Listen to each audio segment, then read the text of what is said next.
तो भाई लोग एकदम मस्त बड़ा जानू। तो आज के वीडियो में बड़ा मजा आवे लगा।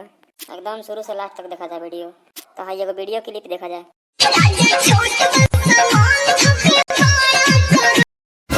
देखा था जानू भाई, इनकर छोट बा सामान धके बड़ा करो तारा बहिन चोदो के।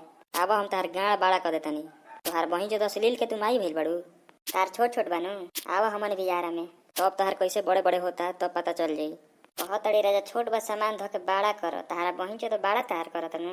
खीस बरी तो धके घुसा दे हम पाड़ा जान जी हो। तोर त दुनो दुगलवा देखे से लागत नहीं के छोटे छोटे हऊ। आ मने करत हो कि छोटे छोटे हऊ ताज हमनी भी बना देम जाए को 5-5 किलो के सब डोलावत रहिए। भाई लोग वीडियो का अगला क्लिप देखा जाए।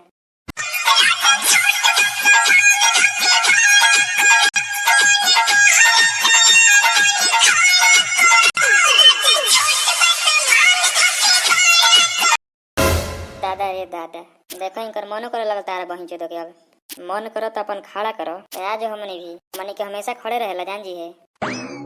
तोर मारत मन धुआं उड़ा देम जान जो बड़ा तोरा मन करत न के छिया तरी फेन दोबारा मन ना करबो जान जी है। अब के छोटे छोटे रहो 2 मिनट में बेटी छिंदरी मनो करे लगल तो मन करत हो तो आज हमनी भी लाड़ हमनियो कितना दिन से खकुआइल बन जाऊ सब खाती। मारत मन दुकाना बिगाड़ देम जान जो। हाय अगला क्लिप देखा जा भाई।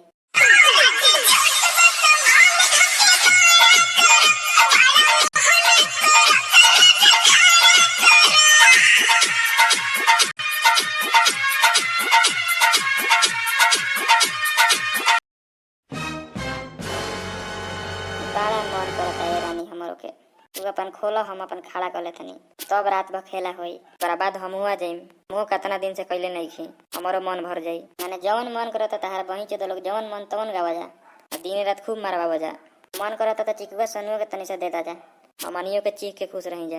ना तो जतना हमारे भाई लोग बड़न जा पनियो के तनी तनी चिखा दो जा। तो हाट खूब मन करता नु तो हमारा भी आ जा मार के ना ब्लाउडर फेंकवा देम नु तब कहिया तब तू ऐसा गाना गावल बंद कर देबू। देखा तड़ा जन भाई कैसन कैसन गावा तड़ी सही। तो हनी कितना गंदा गंदा गावे के मन करता था सेक्सी वीडियो बनावसन हमनी करम जा प्रमोटर हर वीडियो को प्रमोट करम जा हमनी के। ठीक बात भाई लोग तो वीडियो को लाइक कमेंट शेयर कर दे भाई। तो वीडियो के अगला पार्ट चाहिए तो कमेंट कर दे जाके। ठीक बात मिलते हैं अगला वीडियो में। थैंक यू भाई लोग।